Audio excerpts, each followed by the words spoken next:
good on you, sisters and listeners. You've found the Gorgon Posse podcast of Medusa Rising, World Building Women. We believe thriving movements draw on grassroots work, on spiritual traditions, mutual aid networks, personal growth, and culture making. All of that supported by critical and speculative thought. Medusa Rising exists to strengthen the connections among these elements of movement and women doing them everywhere on Gaia's thrumming earth. We're here with you in all of that becoming because patriarchy is an interlocking system of social, psychological, legal, economic, and cultural elements that support male supremacy. It was born in the commodification, rape, and murder of non-compliant women and their men. And now it is reasserting its drive to dominance in both the far right and far left political and cultural movements. It has existed in remarkably consistent forms for 5,000 years. Medusa Rising means for this millennium to be its last. If you want to share your work with us or tell us about a great feminist organization or subscribe, click on over to medusarising.org. I am Esme Streichelt. I'm the founder and editor of this joint, and my guest today is Victoria Gugenheim, creator and director of Women Create International, which supports and connects female creatives in all genres across the globe who have experienced cancellation for expressing unpopular ideas, values, or political positions. She is also the creator of Painted Powerful, a service for victims of male violence that fosters healing by reclaiming agency through the art of body painting in a private and safe setting where the client has complete creative control. Victoria is an award-winning body painter. She is also a writer, poet, and all-around creative vortex, and my sister Gorgon at Medusa Rising. Welcome, Victoria, to your first appearance on the Gorgon Posse podcast. Thank you. Oh, what an introduction.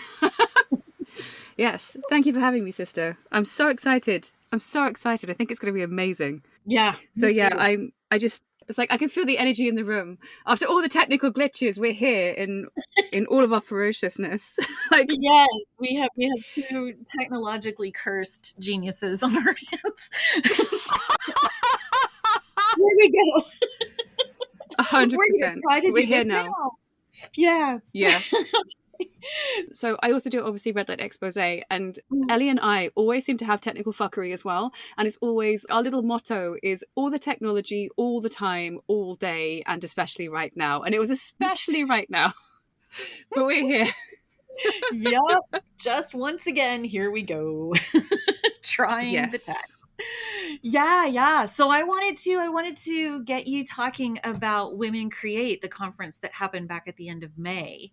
And because we're pals, I know you literally left it all on the field getting this thing organized. This is the way of getting conferences off the ground. And I wanted to start by saying it was all very clearly worth it.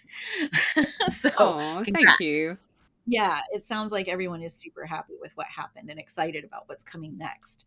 But I wanted to ask you, what motivated you to create this space for women artists and for art activists? What's going on? So one of the things I noticed, well, there's a lot of things I noticed, because I pick up on a lot of stuff kind of going on. I had my own cancellation. I've now been cancelled, I think, 4 times. And so I lost basically everybody. And I'm going, well, no one else is going to platform my work. So I'm going, okay, so what can I do, obviously, for myself? Because literally, if I don't create my own work and don't create my own spaces, I'm barely seen. And I'm like, well, if I can save myself from cancellation, I can save a load of other women from cancellation. This is a rising problem, especially in the arts, especially in culture, especially in, if you look at, even with activist movements, there's fractures and fissures and all of this kind of tension developing. And then women are kind of soft cancelling each other. And so I saw this kind of horrible perfect storm brewing, especially with the Freedom in the Arts report as well. And also there's women whose bodies are on the front line of a culture war in Afghanistan, Pakistan, Iran, where just wearing your hair unveiled or even going out without a male guardian is punishable by beating. And now Iran is going to make it punishable by death for not wearing a hijab.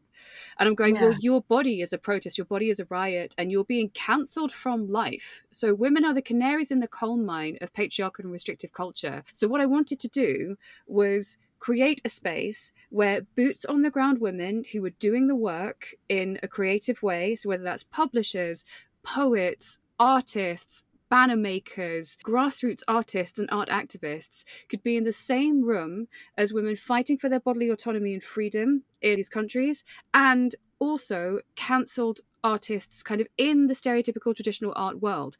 So this is the first ever conference and event, like festival even, where you had these boots on the ground activists who've worked tirelessly for women's sex-based rights in the same room as people like Rachel Ara, who's a V&A artist who's been cancelled for understanding that sex is real. So to me, Women Create was a way of fixing all of these problems, bringing women together, also talking about things that in the movement we're not talking about.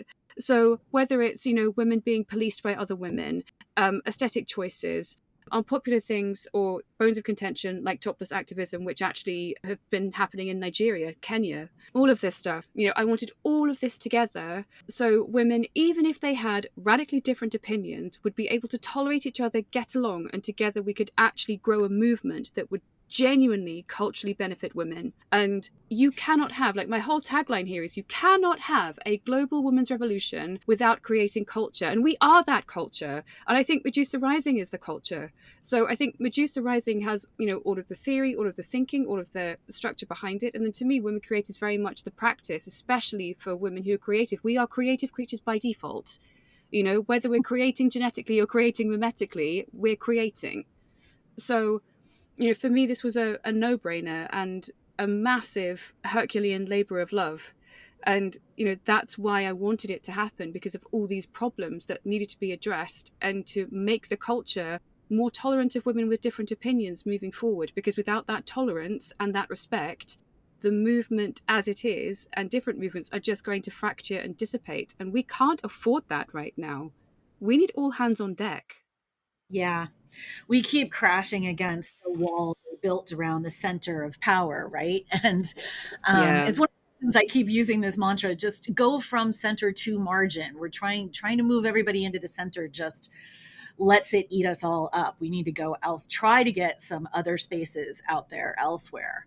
Yeah, And parallel systems. and connect people out there. That's how we're going to be able to build. I think these two projects we've come up with have the same impulse, which is to Yeah. get women talking to each other more and more deeply, and to try to find ways to not focus quite so much on what separates us. It sounds a little cliche, but yeah, I'm hoping that we It's can totally true. It's totally true. that we can build a lot stronger movement by letting people build coalitions in ways that benefit them, but don't demand that one project ultimately like subsume itself to someone else's or to another project, right? Yeah. And I think the nature of this festival being focused on art and on makers and on culture creators gives that a really wonderful place to sort of bubble and ferment and get going. Um, so also that makes me think about like this festival compared to other conferences and other general art festivals. Like, what do you feel is the major, or the several, I guess, differences between those other settings where women and feminists gather? Well, it's also the thing about general art festivals as well, because there's this whole thing where women and feminists kind of generally gather. Either it's boots on the ground and they don't tend to get art very much, or the art is kind of a sideline. And with general art festivals, every single woman is generally cancelled for having the views we have. So I'm going, yeah, we need this space. And the more I look and the more feedback I get, the more I go, holy shit, did we need this space? And I also think as well, there's no elitism. There's very much people have their own different ways of working, their own different ways of being, their own different ways of creating. And obviously you can tell a good piece of artwork from what's trash. Everyone has this kind of general taste, this tasteometer. So it's not about that. And this is why I was really, really lucky to work with Claudia Clare as a curator, because she got some really incredible museum artists in who'd been cancelled, mixed with these incredible boots on the ground activists. And so Mm, to me, this is about celebrating the work and then putting in the work, and also making sure that women understand they have a space here. Because there's mm, a lot of times where they go into stereotypical conferences or they'll go into an art festival and it's almost like the hairs on the back of their neck stand up on the end. And they can tell when they don't quite fit with one group, or they don't quite fit with another group, or there's tensions in one particular area, or there's people that they really should be giving a wide berth. And I didn't want any of that at this conference at all. I Mm. wanted to make sure that women knew they were welcome, even if their views were different, that they were all welcome to be in the same room, they were all welcome to ask questions, and it doesn't have to be something that is dyed in the wool 1970s radfem. Like, I would consider us obviously part of the women's revolution, and we are definitely kind of radical materialist feminists, and Mm. we work for the greater cause. And I don't think any art festival out there does that, which is great. So that's another unique point, because like I haven't seen anything. Like, just if you do identity politics and that's all you're doing, you're not getting to the root causes of repression. And so, Yeah. so we're getting to the root causes of repression, allowing women to express themselves, and also ensuring that the conversations we have are ones that aren't being had anywhere else. I don't know anyone else who's ever done a panel on topless activism that featured someone actually from Greenham Common who was using ash on their naked body as protest. Like, it's never Oh, happened. yeah. Amazing. Oh Yeah. God, the echoes of that. The Yeah. echoes of that. My goodness. Yeah. It's not about, champagne socialist or champagne feminist identity politics. We get to the root causes of what's actually, oppressing women around the world, and have panels on those solutions. And you can come in. It doesn't matter what you wear. It doesn't matter how you think. It doesn't, like, I care about the ideas you're bringing to the table. I care about you wanting to interact with other women, wanting to share your artwork, and wanting to get together for the greater good. And so I couldn't give a shit what a woman is wearing. It doesn't bother me. Like, the only rule I Yeah. have, is like, which is basic human decency. It's like, cover your tits and dick. Like, that's literally it. Like, I just come in, just like, just don't be naked. It's fine. Same. I mean, We did actually have like the world's first topless feminine protest in the conference. So even then, there's a time and a place for activist nudity, and that was that. So there yeah, we go. But it is very much about working together and making sure that understand we're all part of this fight, regardless of what yeah, our differences are. We put them aside and we do the work. yeah, yeah, yeah. I hear that. I was just actually writing recently about um, how I think a lot of this sort of social policing and some of the fractures, even ideologically, among women have at least a little bit to do with just the enormous, like crushing downward pressure of sort of, heterocapitalist patriarchy. Making us feel like we have to like totally agree, we have to be totally perfect. We Yeah. kind of turn the movement and the work into an identity, and then get mad about identities, and then then Yeah. it just fractures again because we feel like we have to do it exactly right in order to succeed at all, because the failures are so easy and the successes are so incredibly hard, right? Yes. So we want to make a little bit more generosity amongst each other so that we can sort of put some grease and connection and I say synergy. Oh God, that word is so 90s. Yes. Between I'm old. I'm No, officially a vintage, Gen darling. Xer, so You're leveling yeah, up. vintage. Thank you. Yeah, the kids say I was born in the mid 1900s, and it makes me want to just kind of scream a little. It just What? feels like it just sounds way farther back because you put It it that does. way, right? Yeah. Like the Civil War happened in the mid 1800s. Esme was born in the mid 1900s. Feels exactly the same far apartness, Yeah. So God, Yeah. anyway, it's just Totally. weird phrasing. Kind of gets to me a little. Like otherwise, I don't feel anything about that. Yeah. So, women connecting, giving each other a little grace and generosity, right? Yeah. Making room for our individuals and our souls as we're moving through this work. But I wanted to like bring back around to like the bigger cause itself. How women create is linked to that greater cause. Why people should even care, I guess, at this point about women's rights or creativity um, or our art, our making. when everything is bad everywhere all at once? How do Like, we why should they foster care? that? Yeah, yeah. Why should they care? I guess. Yeah, so the thing is, when a culture is in decline, one of the third things to go is women's rights, autonomy, and freedom. Mm, And if mm, you care about living in a world which isn't in decline, isn't tending towards entropy, isn't brutal, savage, barbaric, then you need to care about women. Because mhm. you can tell how good a country is doing by how much freedom the women have. So if you really want a Yes. world which is better for everybody, everybody also includes women, which is about 51% of the global population. Right. And Right. so that's really important. And Right. also we can see the toll that this is taking on women. So for example, especially with rape and sexual violence, it's trillions in lost earning potential in Mm, the US alone across victims' mm, lifetimes. So even if you're someone who is a capitalist who's going, "Oh, why should I care?" Well, you should care for that, even that economic reason. And mm. art therapy can help women heal from PTSD and actually get back into fulfilling work that they want to do. So, Yeah. and you don't have to be doing lean in feminism. You can create a parallel system where you're making your own rape crisis center, or you're helping other women, be lifted up. There's loads of things that you can do, but that recovery matters for the economy and for the world, and especially for that woman. And Yeah. art is a catalyst for that.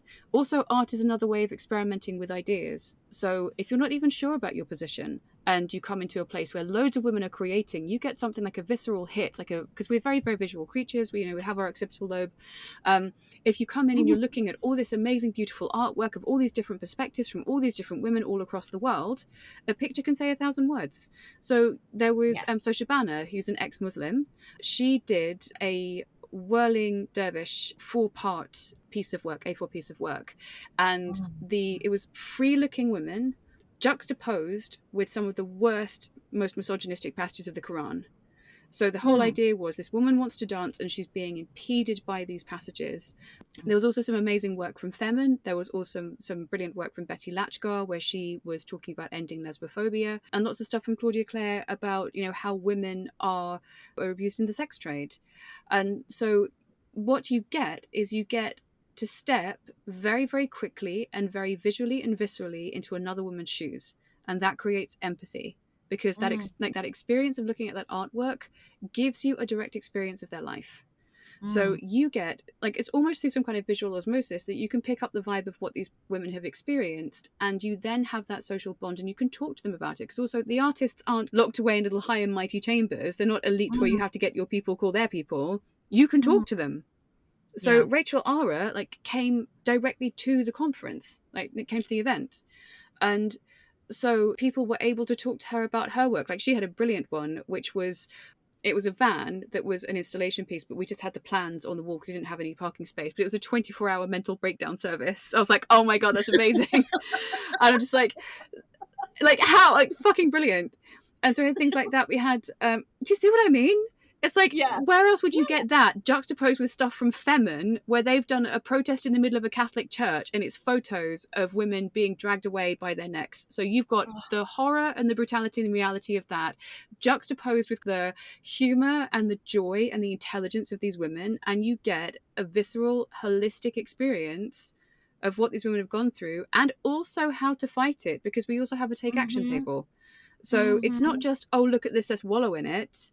All the panels are geared towards action. All the panels are geared towards addressing problems in the movement and how we can move forward. The take action table is there to go, you're this culture now. Here's all these Yeah. people you can get in contact with. Yeah. We have Medusa Rising on the take action table, Nordic Model Now, Male Allies Challenging Sexism. And the Mm, whole idea is that instead of just being really sit down and cerebral, which can happen with a lot of other conferences and events, and you go mm. home and you wallow and you feel terrible, you should come here if you want to actually feel good and joyous, because joy is a feminist issue. And we keep forgetting that. Yes. Yeah. At what price is your It's a liberation if superpower. you're fucking miserable all the time? Yeah. Truly. And Yeah. this is why, the only way I can survive, because obviously detransition, whole new kettle of fish, different Mm, podcast, mm. but the only way I can survive is through I need that joy, and other women need that joy. And if I can provide that joy for women, where they're actually getting together and going, holy shit, I actually have power. Yes, I can do something. Yes, I can make something. Yes, I can create something. Yes, I can be part of it. Then that's an event well done, because that joy then spreads. It's contagious. Yeah, And I want absolutely. every single woman who comes along to leave going, yes, I can do something. And it turns out that actually that is what they felt. So there was Selkie Mm, Stitching, for example. They came along and they were just euphoric on the train back, because they were going, oh my God, this is one of the best things we've ever experienced. And now yeah, they're helping me create the next women yeah, create. And that's why you should care, and that's how you can do things in a way that's non-combative, that also creates empathy and also invites yeah. you to make your own work. And it lets women from all of these different places and perspectives just share that sort of deep reservoir of anima energy, like that's what's Mm-hmm. lifting everybody up, is that the creative work, whether it's visual or written or singing or acting or whatever, it creates a space through which people can connect with each other Yes. without bringing to the front of their mind everything that should maybe drive them apart, you know? And Yes. so that's I think part of what's absolutely essential about creativity in the movement. But also just for women in general, I mean, I can tell you, living in a crumbling democracy, that, they come after the vulnerable, they come after the women, when they Yeah. want to drive a country into a catastrophe so that it can be more easily controlled, right? Yeah. And it's obvious. It's really obvious, step by step by step by legal step. That's what's happening. Because you need, if you're going to be a cheap patriarchal ass about it, you need a ton of free labor to make a system like that work. The Uh-huh. one that these people envision. So anyway, not gonna say too much more about that right now. I think the soapbox is sprung loaded on that one. Yeah, yes. Um, so how did you feel about the perception of the art by the audience, that are some of these more boots on the ground activists? Or what could other events learn from what you learned at your event, right? How can we work in a Mm-hmm. way that's non-combative, non-competitive? Yeah, great question. Yeah.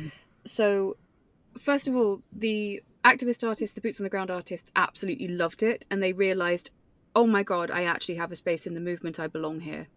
Mm. And that was actually one of the pieces of feedback I got from Kelly Frost, who's a puppet maker. And she had these puppets in a box that she was trying to do for, I think, years. And she realized, oh, I have an exhibition. I need to do them now. And she was like going, oh, I'm right next to these Tate Modern and V&A artists. I don't belong here. And then she put her stuff up and went, oh, actually, yes, I do. And Oh, God, that to me magic. is huge. That's Yeah. huge. I'm just like, yes, you belong here. Your work is just as valid. No, well, I mean, it's a common feeling among women creatives that, and they're often working in a lot of isolation. So they are comparing their work to people who are far more advanced in their careers or who have creative communities around them that they're drawing on because Or they've money. had time to build it. Yeah. Or money, which gets you all of those things very easily, right? Um, Mm-hmm. and and it just, yeah, you just kind of walk around feeling like, it's not gonna resonate with people the same way that professional amazing art does. And I'm so glad that kind of revelation could be had for some of the women at the conference, because that Yeah, me changes too. everything for them. It really does. Yeah. And I think as well, like they were they were learning that, it's to do with how good your work is and what you're actually bringing to the fight. Because there's like Hmm. some really beautiful pieces from Selkie Stitching that haven't been in a museum. And Yeah. they deserve to be in a museum. They are exquisitely done. Like Jenny Riley's work is stunning. And I Yeah. saw it. There was a Selkie Stitching piece which was Lost Venus, I think, the Venus of Lost Women, and Hmm. her hair was actually the names of all the women who'd been murdered in Scotland over the last 10 years. So each one had a strand of hair. And it was this Oh. massive banner, like life size, beyond life size banner. And you Oh can't my look at goodness. something like that if you're empathic and just not be moved and Right. angry and wanting to take action, because it's a beautiful piece that says so much. And I hope in future that they do end up getting into museums because they deserve it. Their work is incredible. And the Hmm. only reason they're not in a museum is because of a lack of opportunity. And I want to give women who have these talents that opportunity to be noticed. And it's also parallel systems. So if there isn't Yeah. a space, we make one. And that's why, that's one of the reasons why I made Women Create. I'm going, your work is incredible. It needs to be seen. You being cancelled and censored and silenced is disgusting, like genuinely, viscerally disgusting to me. Um, let's do something about it. And Yeah. so that also, the fact that you had um, these V&A and Tate modern artists in the same exhibition as boots on the ground artists already by default created a sense of solidarity, which is beautiful. And then working in a way that's non-combative, it's about being introduced to differing ways of working, and if you don't agree with it, not hurting and thwarting other women, but respecting that if you can't work with them, you just tolerate and or respect their differences and you move on and do your Right. own work. So, Right. for example, we had a topless activism panel, and the topless activism panel was brilliant because not everyone understood. So there was a lot of lies about Femin going along, like they were pro prostitution and that they were Hmm. founded Hmm. by a man and all of this rubbish. And it was Yeah. really nice to have a founding member, an actual founding member, say, no, that's bullshit. There was a guy who tried to muscle his way in. We found out what happened and we kicked him out. And they were able to set the story straight. Oh, And that's great. the other thing as well, yeah, because there's all this stuff about, oh, they're just prostitutes, they're doing this for the male gaze. They couldn't give a shit. And also, there's all this like rubbish as well about how they only select kind of tiny pretty women. It's like, no, I think you'll find it's the odd male photographer that turns up to their protest that does that. And if you actually look on their Focuses on actual that one sites, woman. Yeah. yeah, the onus is on that fucker. And the dude who's like, oh, tits in the paper. But guess what? Yeah. It's like, joke's on you, the cause is in the paper because you're an idiot. But yeah, so there's all this thing where, I know, right? So there's actually women from traditional second wave backgrounds who are like 60 and 70 turning up at these protests. So I was actually at a topless feminine protest at the Louvre during the Giselle Pedicot trial. And so I was Mm-hmm. there with Maren Namazi and Jenny Venemar and a bunch of other people, and then also a woman from South Korea. And there were women of all shapes and sizes, and there was a body solidarity where no one was thinking, oh, what about my thighs? Oh, I think my boobs look terrible. No one gave a shit. They were there for a cause, and they were there Yeah. standing really proud, just shouting and singing and chanting. And there is something immensely body positive about that when a wave of solidarity takes over and there is a vibe shift, and you cannot explain the vibe shift unless you've actually been in one of these protests and experienced it yourself. Any self-consciousness you have about your body is gone completely. Yeah. And that Yeah. is massive. So there's women who've previously suffered eating disorders who've gone to a topless protest and haven't felt shame about the way their bodies look. That's huge. Hmm. And Hmm. also, it's not just from that personal perspective, of course. There's a greater cause here because that doesn't exist in a vacuum. So the women who were doing these naked protests in Nigeria, in Kenya, in Iran, in Afghanistan, they will see it because the internet exists. Right. And if you're standing in solidarity with those women, they'll be like, oh my Yeah. God, the white people haven't forgotten about us. It's like, because there's this whole idea of like white Western feminism not giving a shit about women elsewhere. And it's like, no, like, Mm. like there was Mm. women from like South Korea, Iran, obviously France, Sweden, Germany, they all came together for this protest. And that united front is actually really powerful. So when we were having this topless activism panel, even though people disagreed, and sometimes robustly disagreed, they realized, okay, it's not the way I would personally work, and I personally won't do this, but I support your right to go ahead and have these protests. Hmm. And there were people who went from absolutely being totally against it to, I respect your right to do it. That's a Yeah. huge shift. Yeah. And That's so, major. so having these major talking points and shifts and things like that is actually one of the things you can do when you're fostering robust discussion and debate, with the baseline being women's autonomy and liberation, especially when it comes to kind of sociocultural issues. And I found that, so even if people disagreed, they left thinking, actually, you have a right to do that, even if I personally wouldn't do it myself. So that's the way you can do things in a way that's non-combative, where you invite Right. disagreement, you have these panels that are a little unorthodox, you invite differing mode of thoughts, Right. and you're able to talk it out and then respect difference. And if you don't foster that, because like, the thing is, the other problem as well is with other conferences, they can be either very bottom line and dogmatic, and there's no room for variance, or they're all so pro free speech, no one who's feminist is ever going to get a word in edgeways because the dude bros will take over.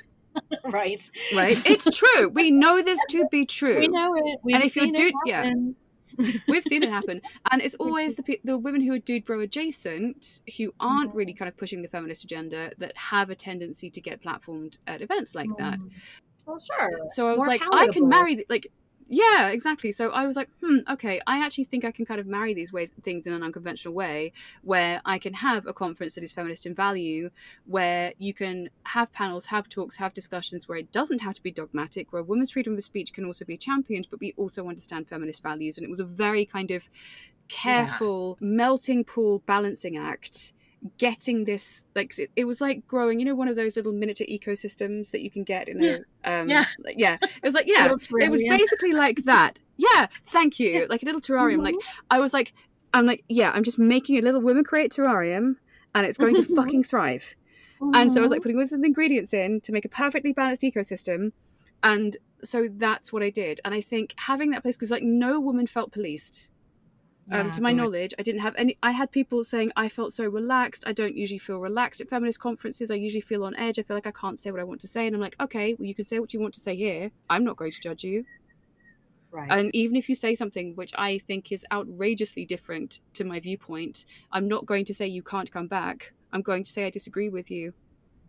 Yeah. And I think that's the way forward. We can talk about it, right? Then we can explore what that disagreement is about, right? Yeah. Exactly. I mean, exactly. It's what you managed to do was to create sort of the rules of this little miniature ecology, this little culture, so that everybody understood what those ground rules were, and that while you're here, these are the rules we're going to play by. And when we go outside, do whatever you need to do, right? It allowed people to think in terms of coalition, right? Where do we overlap in a need or a goal? How can we amplify each other? And in the places where we don't overlap, let's not get in each other's way, right? Yes. Let's not kneecap each other just because we have some different kinds of needs.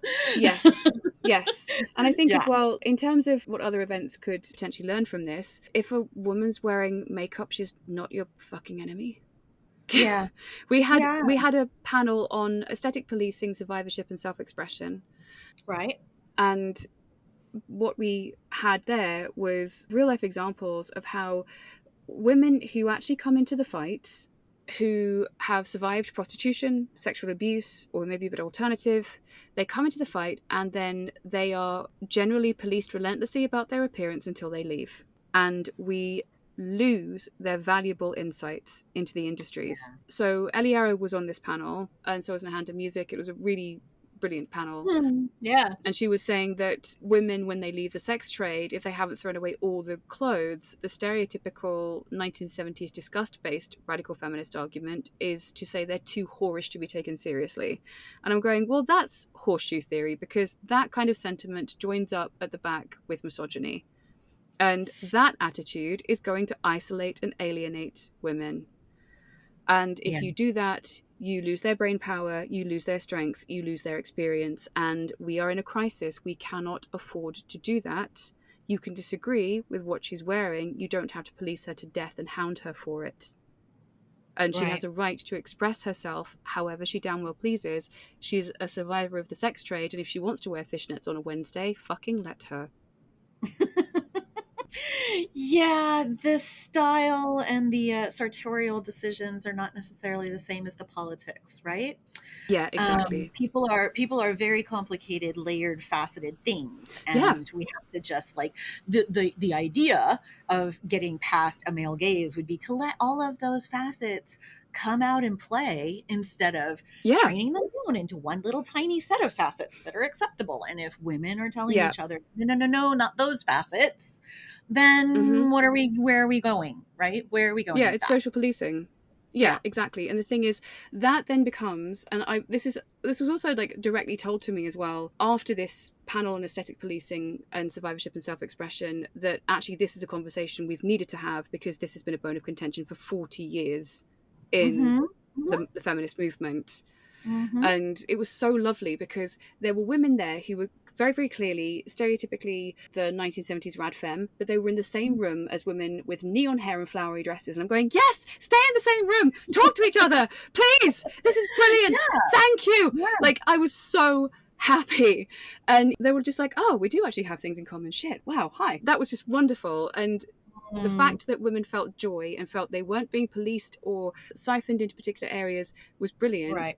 So I spoke to a survivor who'd left an organisation, and she said, well, to me, the RadFem uniform is another form of coercive control. And I'm like, well, if you don't, this is the thing, like, if you like the theory of giving up all adornment because you hate it, you don't want to wear it, it's never served you, and all you want to wear is flat shoes and have short hair, go ahead and do it. If you're happy doing that, go ahead and do it. If that's what you need to do for the fight, wonderful. But then you don't have the right to then go and police another woman and shave off parts of her adornment because they are then seen as unfavourable to you. That social policing is going to really upset survivors. So, and I love the fact as well that I had such an amazing mix of women. And there was a woman who turned up called Lana Nika, and she was like there on the aesthetic policing panel, like watching the aesthetic policing panel. And I wear corsets most of the time, and I don't tight lace, I wear them for my back basically. And it's either I can wear a clunky NHS style back support or I can style it out. So I can either have people saying, I love your aesthetic, or what's wrong with you? I think I know which one I'm going to pick, you know, just saying. Yeah. And she was just like, she came up to me and she's like, oh, I didn't think I could wear my corsets. I'm going to come in one tomorrow. And now she's a volunteer. And so she had this, like, she came in, this, like, and the thing is, like, she's been cancelled. This other woman as well had been cancelled from other events for being the wrong type of feminist. I'm going, you have a place here. And so she came in this, like, amazing denim corset with a matching skirt. And again, not tight-laced, just fashionable. Yeah. Because it made her happy. And she's like, I love what you're doing. I want to be involved. I'm like, join the fight, sister. Yeah. You know? It was wonderful. And the very fact that women felt free to express themselves was just fantastic to me, because it was getting rid of the toxic culture I'd had online, where I had all the pile on for being, like, for quote unquote having a toxic lip femme argument because I liked wearing lipstick and things like that. Knowing the entire history of personal adornment, that it's not patriarchal. We've already, like, we've discussed that already in the Radical Notion. You know. So it was just, I think that kind of positive response with the panels was really, really beautiful. And it happened with the Painted Powerful, the Stories So Far panel as well. So I had an interview with one of the survivors, like Genevieve Moon, and we've become friends now, which is just wonderful. So she was doing it as part of a healing practice to just recover from her own abuse. And we basically turned her into this, it looked like a demonic cryptid mother cosmos kind of giving birth to the universe. And she looked so powerful. And so the pictures of her were on the Painted Powerful piece. So we had, like, this Painted Powerful board, and with lots of different people who'd been painted and consensually who said, you know, we want our pictures in here. And wonderful. she said how amazing this was, and how it helped her give her confidence back, and it was one of the best things she's ever done. And there were some people, so the Selkie stitching group were really moved by that, because they hadn't seen it done in therapeutic practice, and the very fact that they could do something that's a little bit alternative, a little bit different, and actually have autonomous focused practice where you're taking full control of your body with someone who's an expert and actually really cares, who's also a survivor, is actually something women positively respond to. And it got away from the argument that, oh, all of this is just pornography. It's like 500,000 years of bodily adornment isn't just pornography. You cannot, you stop giving territory to dickhead men, because they'll take it. You have to claim these things for yourself. Right. Absolutely. Like, stop giving up territory. Stop giving up aesthetic freedom, because, like, they will just keep it and they will run with it and turn it into something monstrous. And if you've got something that's beautiful and you want to protect it, you need to protect it and you need to fight for it. And that's what I'm doing with this stuff. But the Selkie Stitching Lot, anyway, really enjoyed this. And that was another thing you wouldn't get at a stereotypical feminist conference. They wouldn't. I don't think feminist conferences generally would support full body paints. And that's really sad, because nudity isn't pornography. And again, that's basically secession of bodily space. So if you're saying all nudity is pornography, all bodily adornment is pornography, women shouldn't do it, then what's the next thing? You cover up, you're just plain, you just wear jeans and t-shirt for the rest of your life and you're not allowed to express yourself? Again, that sounds like coercive control. And Right.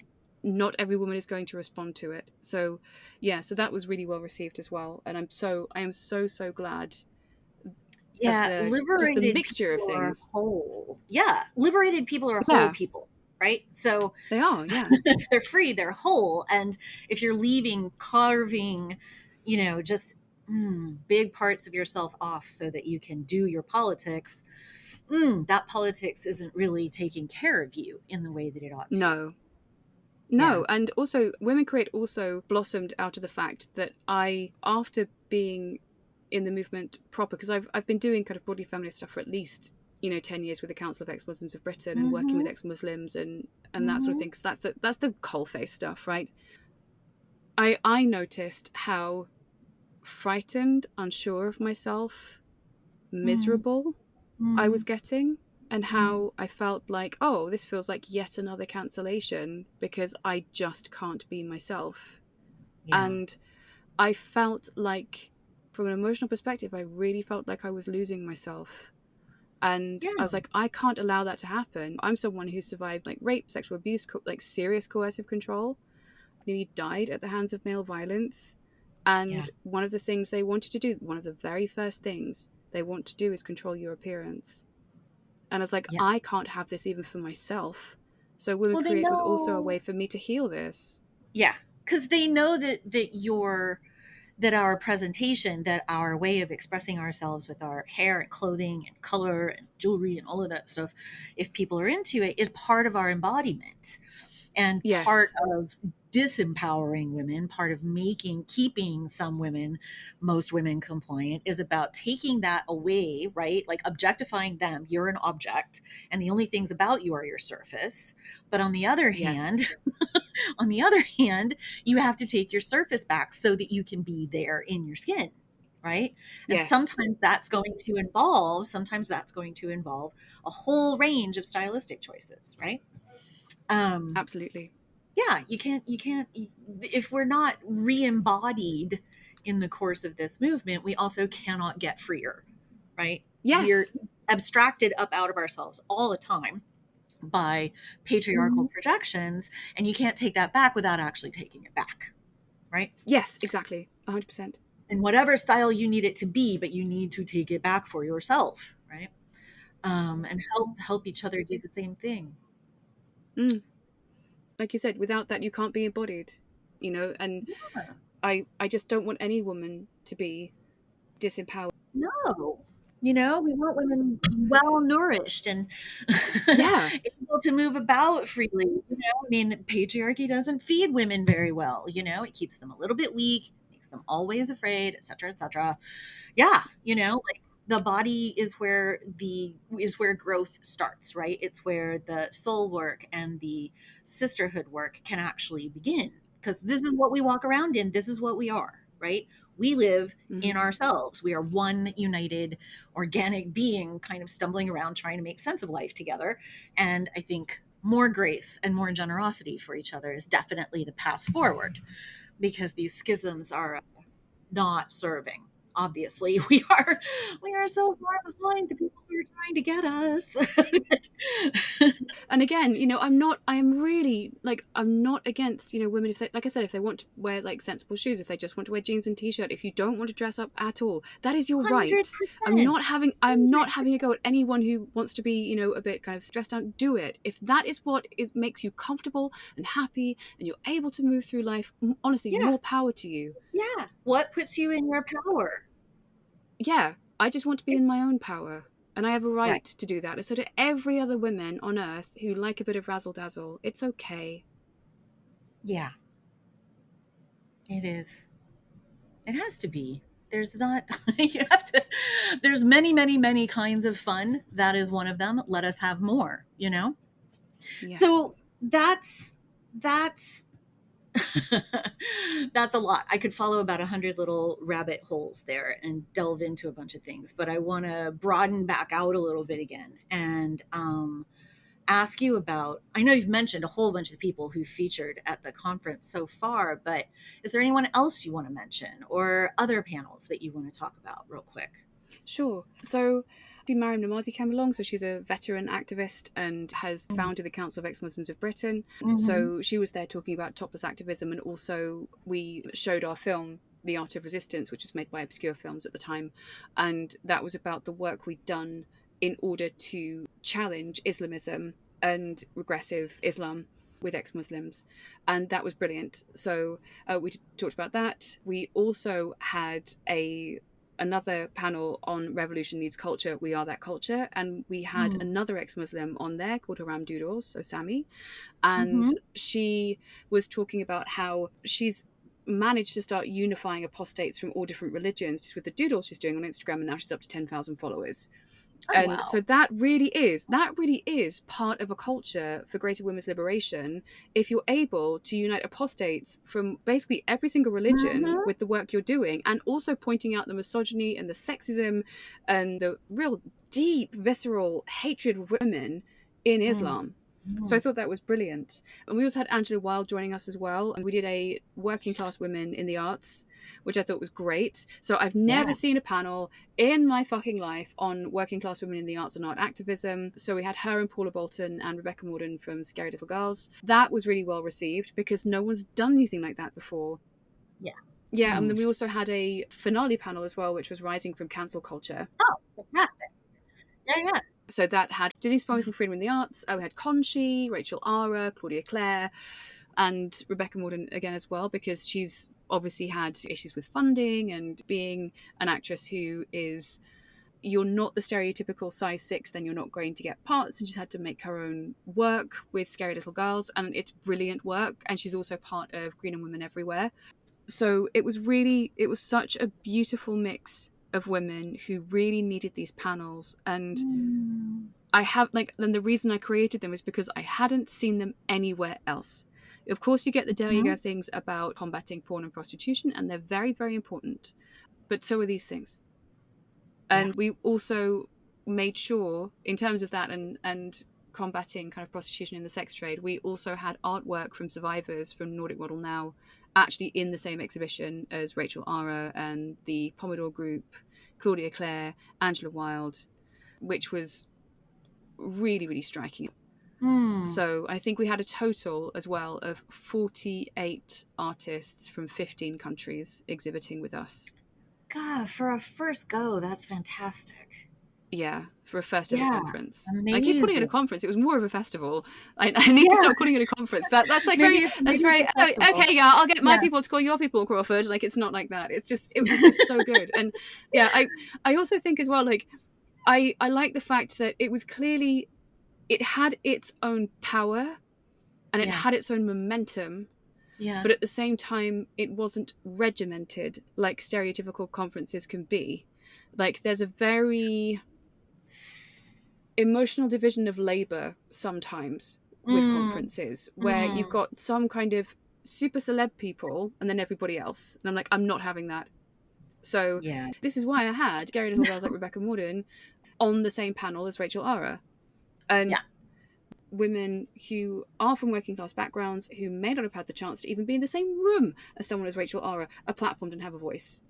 Right. You don't get that anywhere else. And I'm like, you know, because I was like, I'm not having this upstairs downstairs thing of, okay, well, you activists can just go and have a cup of tuna biscuit somewhere, and then, you know, let the big girls go over here and just, you know, talk amongst ourselves about the really important things. I'm like, no, this is all important because it's all sociocultural. They all have an impact, women's global revolution, and you won't get anywhere without the boots on the ground women, because it's not just policy bods, it's not just people in law. If you don't consciousness raise, then women don't know what's going on and they can't join the fight.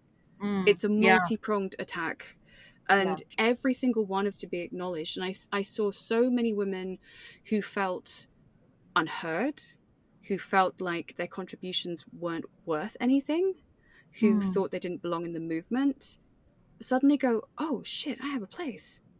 And that just, it makes me want to cry, because it's like, I know how you feel. I know how you feel, sister. Yeah, I mean, let's leave the obsequious star fucking to the patriarchy. You know, Yeah, that doesn't thank need to be you. how that doesn't need to be how we work in the future. That doesn't need to be how we do this, right? Yeah, Absolutely. My exactly. God. Of course, you can thank women for the work they've done and give them the kudos they deserve, but you can do that without closing off opportunities and making it immensely hierarchical for the other women involved. You can Yes. easily do that. So, and that's Yes. about giving people proportionate dues, making sure that people's efforts are rewarded and seen. And credited, right? Yeah. Yeah, exactly. And I Yeah. think that's really important because, you need all of these women. Don't you like, 'cause the thing is, I feel like if you just look at elitism and look at just pushing the big stars or, pushing people who've got legacy, then essentially what you're doing, and you're not championing the activists properly, Mm-hmm. then what tends to happen is you echo patriarchy in a gynocracy because you're using those women's emotional labor and not giving them any dues, not giving them any payment, not giving them any Mm-hmm. visibility. And Mm-hmm. then the people who are still stars, their stars get bigger, and these women get disposed of when they get Mm-hmm. tired and they have to leave. And they're That not can an happen. exploitable resource. You need to treat them as whole human beings. Yeah. Yeah. But that takes a lot of careful planning and logistics, right? So I wanted to ask you if there were any, like in that area, if there were any setbacks or any bumps that needed solving. And I'm asking you this before we like get back to the happy, happy, joy, joy stuff. But it's a conference. No, of course. Something had to go a little sideways at some point because it always does, you know? Yeah, it always does, yeah. So, I mean, I think I was probably mental to do everything on my own. Mm. Bar Claudia Claire, I was doing the printing, I was doing the mounting of the prints, I was doing the venue booking, I was doing Yeah. the social media, basically everything. I did have people, after our social media got suspended for the fourth time, Angela actually did make us a social media because it's like, you've been suspended, you're on the naughty corner because we think you're a robot. It's like, okay then, I didn't even tweet, but whatever. So they're like, there's suspicious activity on this account. From what? Making it? Okay, cool. Yeah, Cool story, exactly. Elon. Yeah. Medusa Rising got the same thing. Yeah. Oh, for fuck's sake. You look sus. I'm like, how do I look sus? I don't exist yet. Fuck Yeah, off. exactly. It's like, how do you give me time to look sus, Sarah? Anyway, so there was that. It's like, so I basically did everything myself and probably lost about 10 years of my life in the process, but it was a labor of Oh, love. So this time we have a team of 16 volunteers so far, which is wonderful. ah, And then super. I also got, at the last minute, I got stewards, I got someone to do photography. So Lily Maynard did photography and Mhm, documentation. She was mhm. wonderful. Look at her write up on Women Yes, on Creates her website. page. Yeah, and her Yes. website. Can pop a Mhm. link in the doobly doo. Yeah, yeah. So I got those at last minute, and I was like, yes, the cavalry has arrived, because I was like, well, I can't steward. And it's like some of the women from Selkies went, no, don't worry, there's a bunch of angry Scottish women, we'll help. And I was like, thank you. Like, they were brilliant. I think as well, we came up against the diversity, equity, and inclusion lot, because even though we solidified the venue, so I booked the venue and they said, oh no, some of your artists are transphobic, so we can't host you. And without Mhm. talking to the trustees, the centre manager cancelled our booking. So Oh, I then man. had to, yeah. So now I need to find, basically, like in the future, if I can find actual proper grassroots feminist friendly places, then I'll book one of those, because it was a real setback where Mm. mysteriously the fire alarm went off when she was in the building, and I had to go to Maya Forstatter to get the booking reinstalled, and then we weren't allowed to put up blackout blinds for the The film films? festival. So Ah. yeah, for the film festival. So we had Sasha Bailey come in. Like, he was amazing. Like, he's our, like, honestly, like, he's our male mascot at this point. Like, our honorary Mhm, bloke. He like came in and just did this like chaos mosaic of bin bags all over the massive windows to make sure we could block out some of the lights. So I'm gonna get a big photo of the one he did, because it does look like a proper chaos mosaic. It's like black bin bags and like white gaffer tape everywhere. So I want to print that out for the next one, because I'm like, here's the honorary bloke yeah. who helped us have a film festival with bin bags. Um, so like Ingenuity. that was yeah, exactly. It's like, thank you so much, Sasha. No, he was great. Also, he was a tech savior as well. So I was there going, well, I can't run the tech, and we had like a couple of people who were volunteers who dropped out. So I just think as well, now there is momentum, there's more women who want to volunteer, but when it's the first one, they'd like, oh, I'm not so sure, I don't know who you are, what are your stripes type thing, because there is a lot of cautiousness in the movement, because a lot of women are survivors, or they've had places infiltrated by TRAs and so on. And so it's Mhm. difficult to get the boots on the ground people. So so at the moment, like now I've got volunteers, but that definitely, that was a lesson when you're up for 5 days straight and you're still not finished with things and you're just living off of Yeah. Red Bull and a wing and a prayer. Like, I need a Yeah. sponsorship from them now. I'm sorry. Like, I know, like, we don't, like, in the matriarchy, we don't really do sponsorships. But honestly, like, Monster Energy and Red Bull, like, I'm pretty sure, like, I should have stocks in them now. To be honest, like, that's the only thing that got me through. Yeah. Like, and also, I swear, like, on some of the panels as well, like, I'm just talking really fast and like, oh, I shouldn't have had that fourth monster that day, like, because it really was just, it really It was really was too just much. like, yeah, no, well, no, I thought it was, I was fine at the time, but I just kind of went into this marathon mode and just had to get everything done. Yeah. Yeah. And so I think having the volunteers next time is probably going to save my Oh, telomeres a bit. it's gonna make such a huge difference. I sitting in the background kind of watching you do this at a distance, I was like, whew, man, she's gonna need to sleep for a month when this is over. But yeah, you actually, because I've been part of organizing, festivals for poets in the United States, and Yeah. working with a group previously before I dove back into like feminism full time. And it just like you would get done with this weekend and everything was glorious and everybody had a great time and all the panels were amazing and the poetry readings were super. And a couple of Mm-hmm. things broke here and there and you had to, gaffer tape and bin bags and all something like that always happened. And then you come home on Sunday night and lie down and you don't get up. And you get up and you're like, I think we need to close the organization for a week so everybody can take a nap. And then you do that because it's just like you absolutely have to Yeah. like go through this sort of reset process because you were operating at like absolutely the highest pitch your body can imagine for those Oh yeah. days. And then you're just not going to bounce straight back from that. But you seem to have taken one really good cat nap and just clicked back at it. Yeah, I think, well, I've got a dodgy Latin motto, which I think is pronounced per abrupta vis voluntatis, and it means through sheer force of will. Ah, And I'm like, that's basically how I do things. I am so fucking bloody minded that I'm ah, just not going to stop until it's done. yeah. And also, the enthusiasm for the event gives me energy. So I've already planned 2026. Like Mm, like I already know, like I've already booked 6 panels, I've already got 10 artists. I'm just there going, we're gonna do this, it's gonna be yeah. amazing.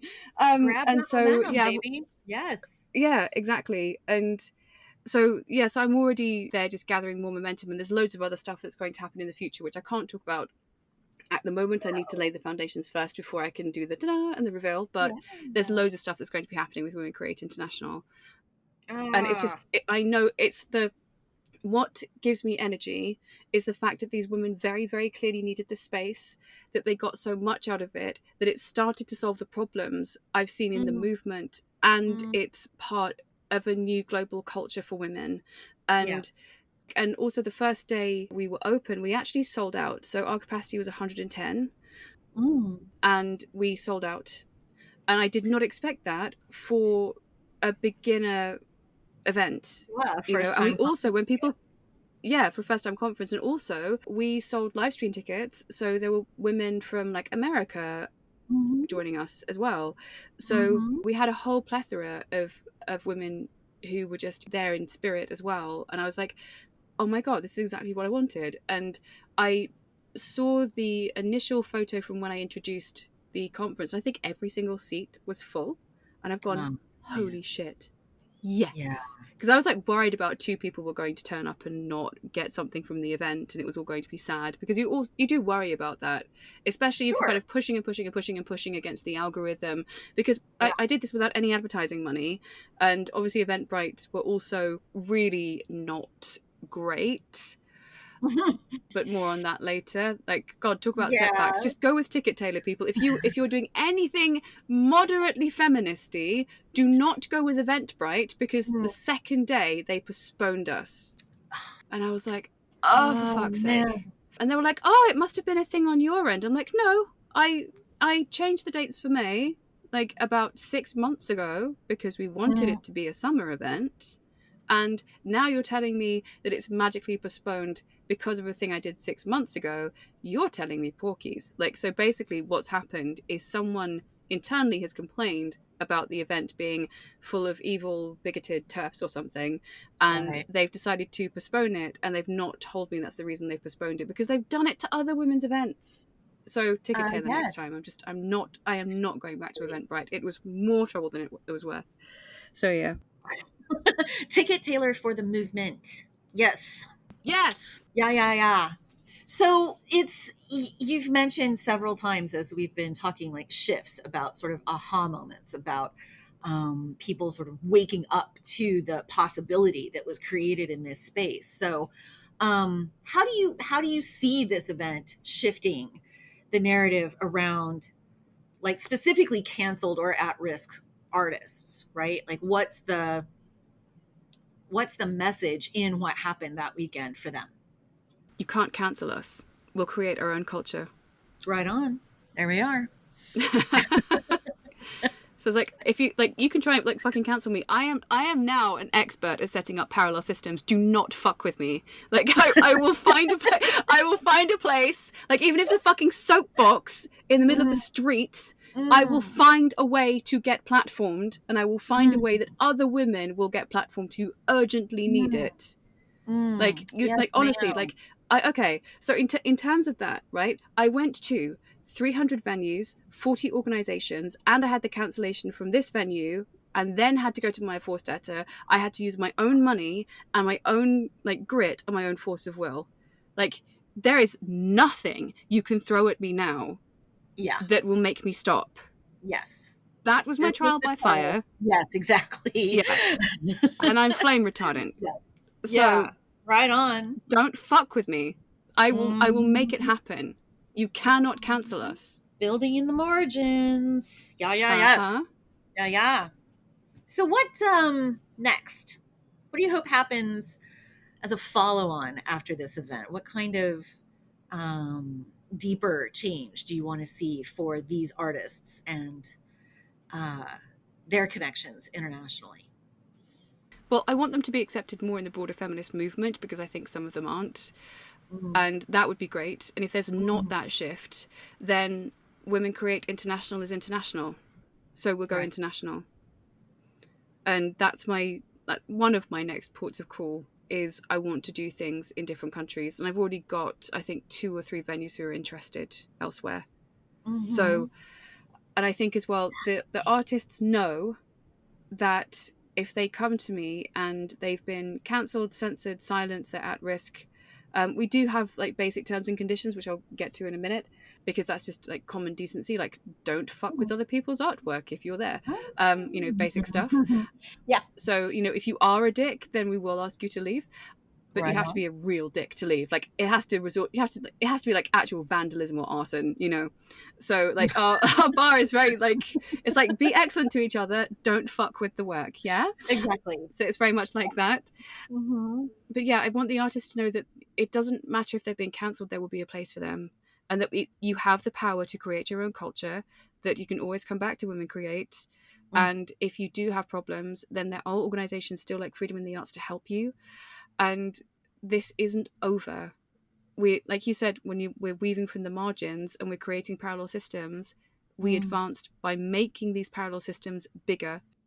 So we advanced by taking the power away from other organizations. So, for example, I think the Tate Modern now has had a massive drop in visitors because they're not showing proper, authentic, cancelled women artists, and they're doing Mm, identity politics. So people have lost mm. interest.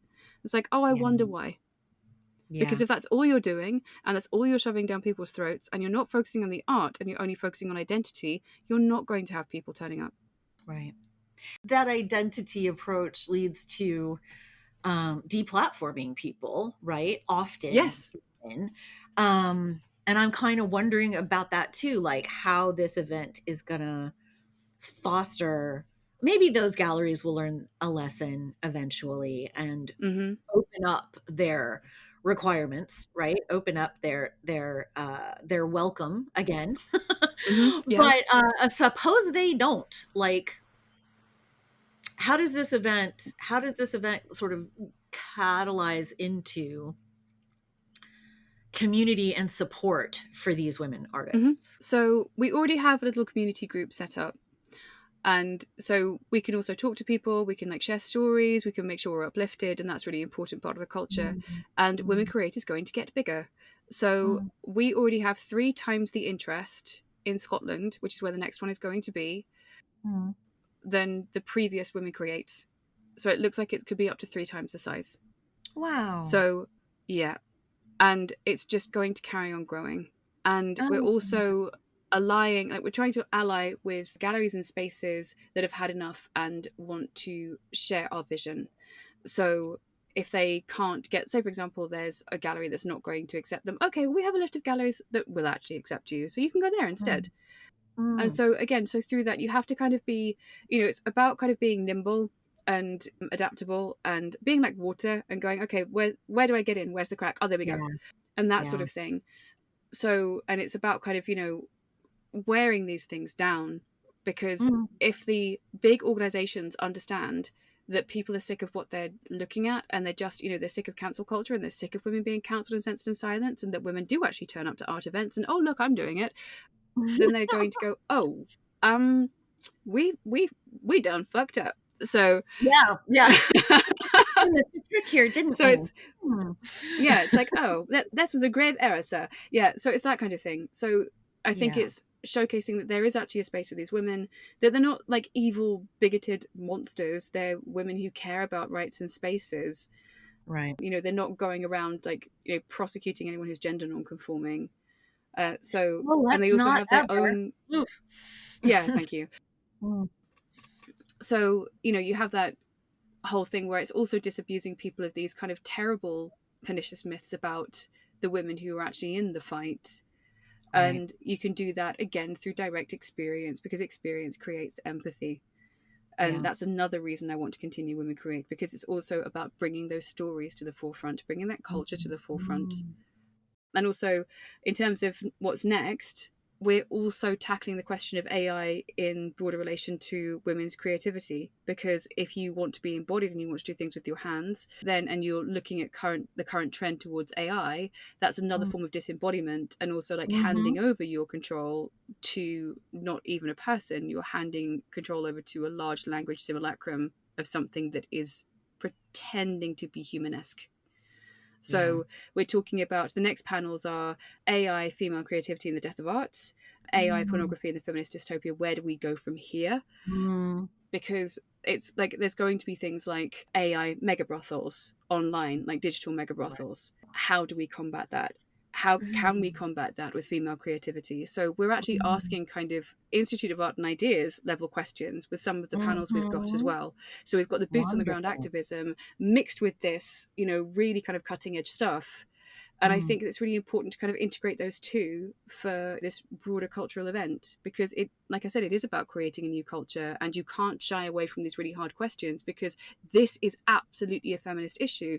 If you mm. look at what's happening with AI at the moment, have you tried to generate a lesbian through Midjourney? Doesn't work No. very well. There's no butch women. It's basically a dude's body with like a Barbie head. So Oh, gender non-conforming women and lesbians have basically been already digitally erased, because the input hasn't been used to create these artistic models. oh yeah. So we need to talk about those, Yeah. and we need to talk about what's been fed, because there's an auto extinction, an auto cultural extinction happening with Mhm. the idea of the butch lesbian, Mm, with mm. the, with feminist texts. Like there's very few feminist texts. Like I doodled a bit with AI recently, and it was telling me that Butler was a radical feminist. I'm like, are you high? Well, Really? that's a very common misconception. Yes. Uh-huh. Um, yeah, but that's the thing. It's a misconception, right? Yeah, Yeah, it is. I don't want to talk about AI too much because I have some very complicated thoughts I'm thinking about it. Yeah. And I want to just park those because I really want to think about being on that panel though. Because Oh, anyway, Oh, you're I've been welcome to doing come a lot along. of thinking about, like, do we run away from the AI? Do we blow up all the servers? Do we use it for our movement to amplify our work? Do we teach it all the stuff it doesn't know? Like, which AI models do we try to get our, Mm-hmm. interventionist little hands into? Because Yep. it can only work from what it has been given. And if we give it more of the right kinds of things, that's how that model shifts. But I don't know if that's going to work for sure. Anyway, very complicated set of thoughts. Well, it is. I would say if you could train a large language model to become essentially a psychopath, you can definitely train one to be a radical feminist. Fucking seriously, right? Ugh, Yep. just get it reading the right books. get Yes. it get it watching the right YouTubes, looking at the correct podcast, like feed it some of that content so that it can like actually help Yeah, bit of all day lord. Yep. us. Yeah. Yeah, yeah, yeah.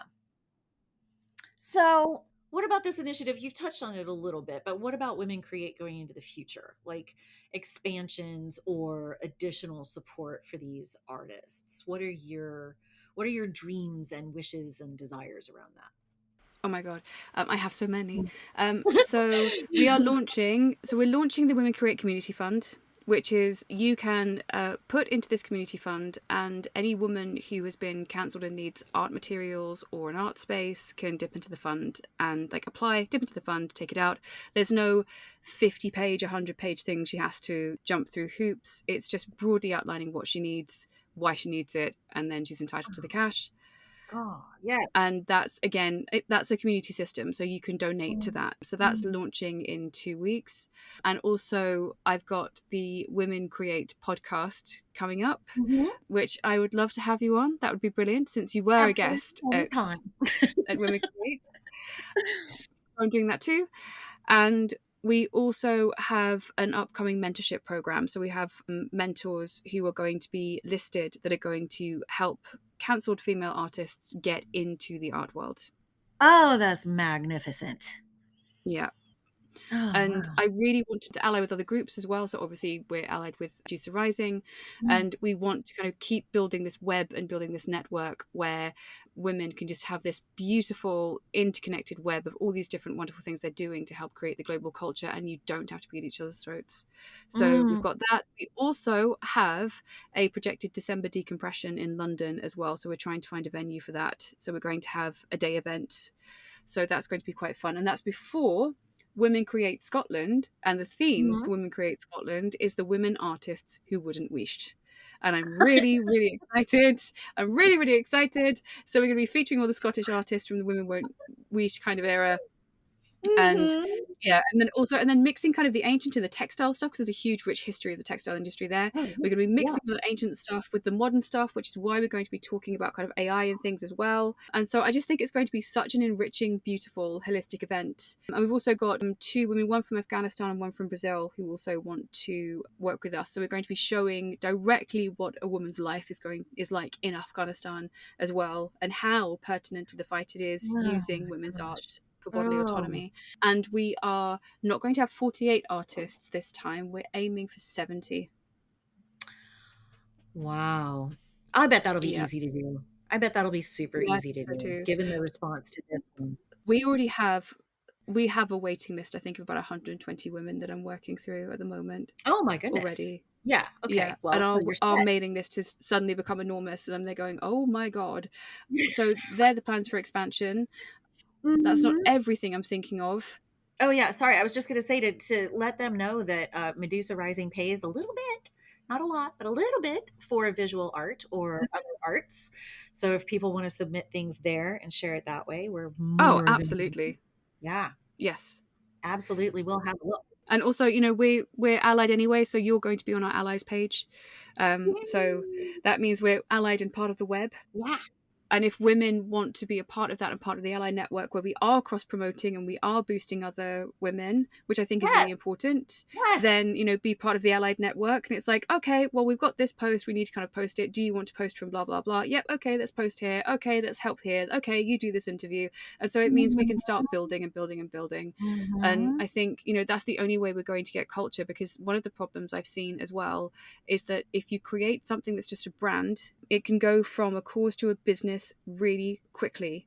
And one of the most important things for me is to make sure this stays a cause no matter what shape it starts taking, because we're not just going to promote Women Create branded events, we're also going to have an independent section where if you have an independent event that you want to promote, we're going to say, look, we can't endorse the content, but we can say, here's a list of things that are saying they're feminist or allied to us, in terms of thematics. And if you fancy going, here they are. And that's going to be at the Right end of our on. newsletter. Because the thing is, I really don't think it's morally right that the women who are scraping together absolutely everything to get an organization at the top of a pub for the night, or want to do a drumming circle, or just want to meet other survivors, it's not fair on them that there's no active promotion. Right. And there are massive organizations that could very easily promote them when they choose not to. And I'm going, I actually think that's a crying shame. That is a problem if you then become a brand. And You want to be a space. You want to be a kind of matrix, not a thing, right? Movement, the actual flow of inspiration, information, solidarity. That is how you get to a different kind of future, right? yeah, Is that things have to move. A brand, a business is a thing. Things don't necessarily move. It's a property. well, they do move like cancer if you're in Well, a yeah, capitalist they can do society. that. Like, thanks for the tumor. They can do that. Yeah. That's for sure. But they're a property rather than a propeller, right? Or a propellant. Yes. And that's Yes. what And we're looking for. you're totally right. I want Women Create to, I do want Women Create to kind of be a thing, but it's a thing that is a semi-permeable membrane. So the Yeah. idea is that things can come in and go out and move and, be a Right. bit organic. And Right. so it's like it has its own identity, but it's not a monolith. Right. Say, for example, you want to do a parallel event and you've got a knitting circle outside and you can't find a space and our conference is on. Okay, use the space. Right. Go for it. Right. That's how you get solidarity, because there's Well, some that's a women at the living moment thing. who are, yeah, and like there's some women at the moment who have fucking nothing, Yeah. who have been cancelled to the point they can barely afford to keep their lights on. And something that is just corporate and branded is not going to serve them. They need a Yeah. space where they will be welcomed, where they will be supported. And this is also why I want the community fund as well. We're also going to do solidarity tickets. So it means if there is a woman on a limited income, or if she's Yeah. on a pension and she can't afford to come, we're going to have reserved tickets to make sure those women can come along as well. Some events do that, which is great, but not every event does that. But it is about these women being able to come to the fight, because you cannot have a women's revolution if the women who need it the most don't even have a fucking seat at the table. Yeah. You can't have it. You Yeah. need those women Yeah. there, because they will tell you their Okay. direct experiences of sex-based violence, of discrimination, of cancel culture, of Mm, not having any space to breathe or move in their life, that they mm, have nothing. And without them, like, that's one of the core reasons for this movement I'm building to exist, yeah. because they have nothing. And they have every right to be at the table along with the other women who've been in the Tate or been at the V&A and have also been cancelled. It's the same fight. It's the cancellation of Mm, women's artistry, creativity, legacy, and bodies. yeah. It's like the one of the Latin American feminist mottos or chants, right? Translates to not one woman less, right?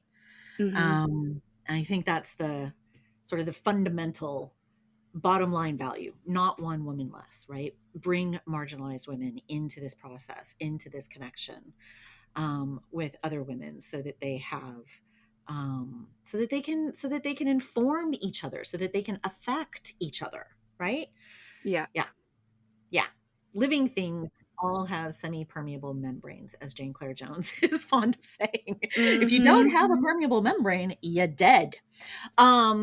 It's a problem.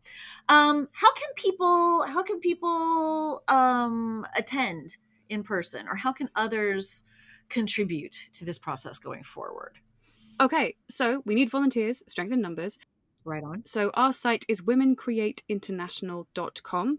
You Mhm. can volunteer. Once tickets are up, that is going to be on Ticket Tailor, and we will share that on our site and on Twitter. So we are women_create_UK on Twitter. Mm. Even though that's the UK and the international thing, we need to change it. So it needs to be Women Create Fest or something. But right now it's women_create_UK. Mhm. So you can also, if you want to email me as well and say, oh, I'd like to directly, talk to you about doing something, then you can do that as well. You can use the contact form to directly contact me, and we can talk about how you'd like to be a part of it. So there's lots Mhm. of ways you can get involved. And yeah, if you also want to be involved as a cancelled artist, then you can also use the contact form to apply and give me links to your work, which is brilliant. So yeah, there's lots of different ways you can be involved, but it comes down to the contact form on the site, and Yeah. you can take it from there. So when people hear artist, they usually think visual arts, right? Mm-hmm. Painting, sculpture, film, that kind of thing. What other genres are welcome? All. So singing, dancing, textiles, technology, mixed media, video. We actually have our own film festival as well. So Mm. Mm. so we have the Women Create International Film Festival, Mm. and so if you want art house film, then you can very easily apply as well. So it's all art forms, all forms of creativity, not just visual art. So also if you're Yeah. a poet, so we had Jenny Lindsay on the cancelled female creatives in publishing panel, which you were on as well, Yeah. because she was a cancelled poet. So Yeah. it's not just paintings, it's every And single, not just art canceled. and She had craft to move form. out of town to get her I to had be able to no have idea. it, right? Yeah. Jesus, that's Yeah. She moved obscene. My cities. God. Mm-hmm. No, really intense. Yeah, Yeah. that's. Do you see what I mean? That's totally unacceptable. Yeah. So yeah, Yeah. so all art types are welcome, basically. So So fun. please don't think because you're not Fun. drawing something, you're not welcome. You are very welcome. Well, because there are If you're so part of the many cause, really people. good, yeah, there are so many great, poets and writers and novelists and in the who are among feminist women. I think it would be delightful to have them along too. Fabulous. Absolutely. You're completely Absolutely. right. Where can people catch up with you? Where can people follow along or listen to the artists' stories from the conference itself? The Women Create podcast is coming at the end of June. So we're going to be talking to the artists who were featured there. So that's going to be on the site and Spotify and basically like everywhere where there's podcasts. There's also a report by Lily Maynard that we have shared on Twitter, which is on her blog. And we also are going to have the Women Create Substack, and we will be sharing stories on the Women Create Substack as well. So we're going to be everywhere. You are. Yeah, which I'm super. Yeah, it's like, well, you can't stop now. It's like it has No. momentum, it has a vibe and an energy all of its own. It's like, like when your idea has life, you want to kind of nurture it and like, make it as good as it can Mm, possibly be. It's like bringing up a child, just more mm. chaotic. So, Yeah. you know. It's like, and it does keep you up at night as well. Like I will wake up at 2 a.m. going, oh, I gotta have this idea, and I'll just like write it down. I'm like, oh, I could do that thing, and I can contact that person and this person, and I've got to speak to that person, and it's like it just Yeah. doesn't stop because it's got its Yeah. own energy now. Mm. So yeah, so we're going to be on Substack, and we're going to share artist stories there, also share the podcast there as well. And if you want to look at my shenanigans, which are basically, I mean, mine is like quite an eclectic hot mess, but with good intentions. So I talk about on my own place, which is thatvictoriag.substack.com. I talk about Mm. everything from detransition to ex-Muslims, the people I've worked with, to I've got a notes on a detransition series as well I'm doing. I also have my Substack, Victoria Gugenheim's Painted Powerful. And if you want to look at my more mainstream work that I did before I was cancelled and the other body painting stuff I do, that's guggenheim.co.uk. So Mm-hmm. you can find We can me put there. all of that. And Yeah. yeah, Yeah. We and get on everything. Twitter I'm Quirkathon for a reason. Oh yes, and I'm on Twitterthon. I'm Quirkathon for a reason because it is a marathon of quirk. It's like you don't know what's going to come out of my mouth or my fingers next. Really, I could just be like screaming "fuck" at the NHS or giving you a thread on why conversion therapy is bad. It's a mixed bag. Just like come for the face People. paint, stay for the Just brains. we are large and contain multitudes as well. We fucking should. Yes. Absolutely, yeah. Yeah. Well, I think we are kind of coming down to the end of this conversation almost. Is there anything else you want to toss in here before I kind of congratulate you again and then No. Send our beautiful Just people on their that, way. yeah, just that please don't feel shy about applying. Don't have imposter syndrome and think your artwork isn't good enough. Mm. Because, there was a woman disc critic on Twitter, and she thought that her washing line work wasn't good enough and that her Women Wouldn't Wish campaign wasn't good enough. But she is that Oh, culture. no. And I'm like, no, of course you're welcome. And we actually printed out the pictures in the exhibition for her, like basically the people who know her, so could take them home. Because I Mm. wanted her to have that little memento from the fact, like, you are valid, your work actually Mm. matters, you have made a tangible contribution to this fight. Thank Seriously. you. So Seriously. please don't think that you can't apply. So please put the imposter syndrome aside. If you're part of the greater cause and you've been cancelled, censored, silenced, you're at risk, please get in touch. Mm. Mm. Brilliant. Yes. There's probably, a whole cool billion women like that on the planet. Oh The yeah, way this, the way, definitely. the way this world is working. So Yes. yeah, listen, I am really glad we had the chance to sit down and do this. This is amazing. I am Oh. delighted for you that this kind of all-consuming life-eating project that you went through to get this conference off the ground has worked and has begun to become the thing that it needs to be for women and for the movement and for connecting us everywhere so that we can learn more about each other and strengthen each other across all of our differences. And I'm just really glad. I'm just really glad that there's a space that will feel that welcoming and that nourishing for all kinds of women across the movement. And brava to you, my friend. Oh, thank you.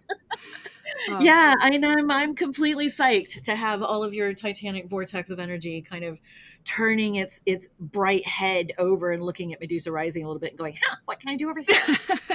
Because that's going to be I'm really excited. I think we are going to do fantastic things, and I think that Me the too. places where the work and these projects and the women in them are going to overlap is just going to do all kinds of magic we can't even Yeah. predict. Yeah. So I'm excited about that. I believe in indeterminacy and risk and unpredictability. Like, just grab the next really good thing that pops up and see what happens. Mm-hmm. So I'm really, really excited for all that. Thank Me you, too. Victoria, for being in this Oh. work, for caring so much for the movement, for the women in it, and for everything that you have done, and for being my friend. I absolutely adore you. Oh. Mm-hmm. Oh, I adore you too. Thank you so much. Honestly, it's like, yeah, like I always just think like if I really like someone, I have this thing where I just go, I love the bones of you, and because Yeah. I love the bones of you. Aw. I really do. Like, it sounds so much better in a Birmingham accent, doesn't it? I It love the does, bones of doesn't you. it? Yeah. Um, but yeah, I do, and I'm really excited to see what the coalition between kind of Medusa Rising and Women Create actually creates, because I think it's going to be nourishing and flourishing and beautiful. I And think it's completely and badass. I'm Yeah. still it's going to be freaking badass, and I'm so excited to be a part of Medusa Rising. I think it's Mm. just going to be like Mm. whatever path it goes on next. I think it's going to be brilliant because there's just so many beautiful women involved with different Mm. stories and ideas and takes, and it's all harmonizing. Yeah. And yeah, so I'm It's really really excited to see where amazing. it goes next. Yeah, yeah. Yeah. Oh, thank you. Okay. So all of the goodness is going to be in the show notes. We will have links to everything that we talked about. And I'm going to say goodbye to you, Victoria, and do a little bit of closing business. And then that'll be that.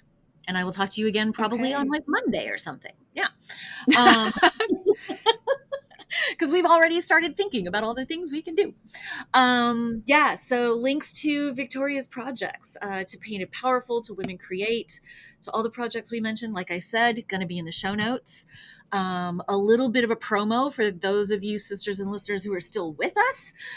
In July, our members are going to be invited to a little hangout. We're going to build a Gorgon Posse playlist. It's going to be available to all the members as probably like a spreadsheet of some kind so that you can go and build that playlist for yourself anywhere that you want to listen. So we're going to share the music, and then we're going to go out and play the music, and hopefully with our windows rolled down and really, really loudly where everyone can hear it. So the invitations for that are going to go out to members in the very near future. And if you don't feel like being a member, if you don't want to commit, but you do want to support us, you can leave us a tip for these free podcasts. You can buy us a coffee over at Podbean, or you can slide on over to the website and leave us a tip on the subscribe page. We want to pay women for work, for the work that they submit to this project, for the women who do the work of this project, at least a little bit of walking around money. Most of the women's movement has run on free labor for a really long time, and that's part of the reason that we're not getting anywhere, is that it has to be your side gig, not the main thing that you do for most of us. I want to create more ability for most of us to do more of this. Like us, share us with the women you care about. Recommend this Rad Mat Femme conversation wherever you listen to your podcasts. Manipulating the logarithm is a postmodern form of magic, y'all. And thank you, listeners, for the gift of your attention. We know your life energy is as precious as our own. Tend to yourselves. Be good to each other. Stay witchy and build worlds for women with us over at medusarising.org. And scene.